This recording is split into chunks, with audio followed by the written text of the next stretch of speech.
Embrace the power of knowledge at Sanskriti University, ranked first in most promising university in engineering and management in India. Visit www.sanskriti. केवल फर्रुखाबाद में नहीं,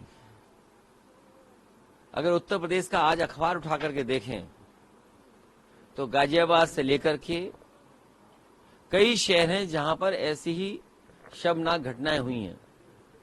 बेटियों के साथ, महिलाओं के साथ अपराध लगातार इस सरकार में बढ़े हैं।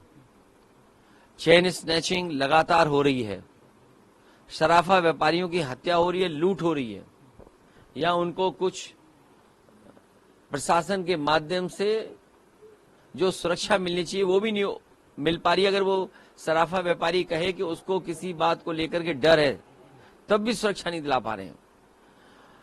फर्रुखाबाद में जो घटना हुई, इससे पहले कन्नौज में भी इसी तरह घटना हुई, जहां एक दलित बेटी, जिसके खिलाफ हमारे समाजवादी लोग पहुंचे भी थे डेलीगेशन लेकर के, उस बेटी के साथ भी यही दर्दनाक घटना हुई है। परिवार के लोग स्वीकार नहीं कर पा रहे हैं जो पुलिस स्टोरी बता रही है। पुलिस ने जिसको जेल भेजा है, आसपास के लोग स्वीकार नहीं कर पा रहे हैं कि कहीं भी उसमें सच्चाई है। कन्नौज में एक बेटी को फांसी पे लटकाया गया था इसी तरह, और फर्रुखाबाद में दो को लटकाया है। सोचिए सरकार क्या कर रही है। सरकार सो रही है, और जो लोग जीरो टॉलरेंस की बात करते थे उनका कानून व्यवस्था जीरो हो गई है। अगले जी, छिबरामऊ क्षेत्र के मदारपुर में दलित युवती के साथ रेप हुआ है, पुलिस मुकदमा नहीं लिख रही है समझौते। ये न केवल